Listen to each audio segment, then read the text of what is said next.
ogwa 2023 nga mu mwaka gwa 2023 mu Kalungu district gwe mwaka ogulabika nga gukoze ebyafaayo ebyenjawulo nga bwe gutyo gwatandika nga abantu basanyufu oluvannyuma lw'okuva mu kiwubaalo ekya COVID-19 gwe bamalamu emyaka 2 nga bali ku muggalo. Olwaba ku muggalo bwe bati ne balaga omwaka gwa 12 ne balaba omwaka gwa 2023 nga gulabika kugenda kubeeramu ebibala. Nebe gwatuka mwezi gw'okutaano omwaka gwa 2023 gwafuuka ekyerolerwa eri bannakalungu n'ensi yonna anti omugga gwa Katonga bwe gutyo gwagwamu olwannamutikwa w'enkuba eyayitirira obungi era abantu bangi bakosebwa abali batambula nga bayita ku mugga gwa Katonga oguli mu Lwera anti Katonga olw'amazzi agali amayitirivu gagootanya ebyentambula wamu n'olutindo lwennyini ekyaluleetera okugwamu ne lusaanawo. Olutindo nga lumaze okuyiga okugwamu ab'ekitongole kya Yunula baggalawo oluguudo olwa Masaka Kampala olw'abantu ne balagirwa okuyita ku luguudo lw'Essembabule okweyongera mu bitundu ebirala. Kyokka Katonga wa Lwera si yekka eyagwamu ne Katonga amanyiddwa nga Bugomola Gomba ayita ku luguudo lw'Evviira naye yagwamu. Wano abantu abaali balina essuubi ly'okuyita ku luguudo lwa Gomba okusomoka okutuuka e Kampala nabo baafuna obuzibu.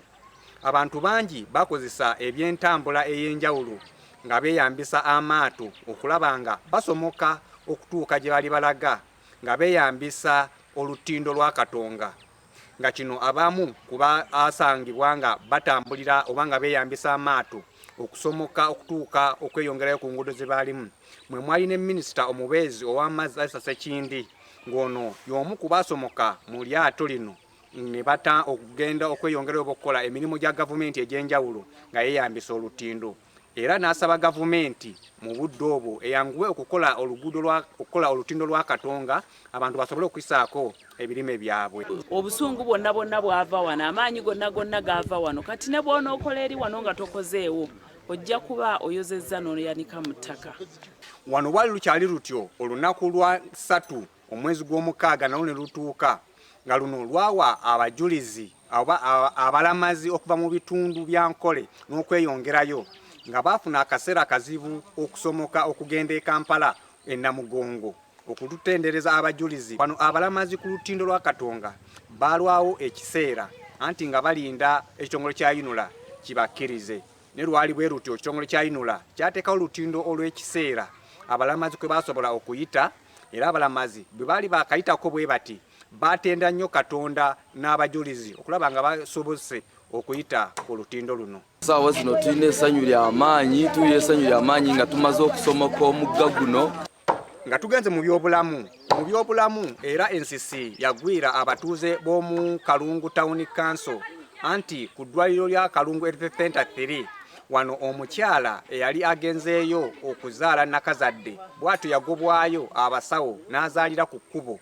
Wano abatuuze bavumirira ekikolwa ky'okubanga abasawo bagoba omukyala mu ddwaliro bw'atyo n'asalawo okuzaalira ku kkubo nga bo abasawo bategeeza nga bwe baali batamusobola kyokka ne batamuwa biwandiiko bimwongera mu ddwaliro ddala bw'atyo nakazadde n'asalawo okuzaalira ku kkubo.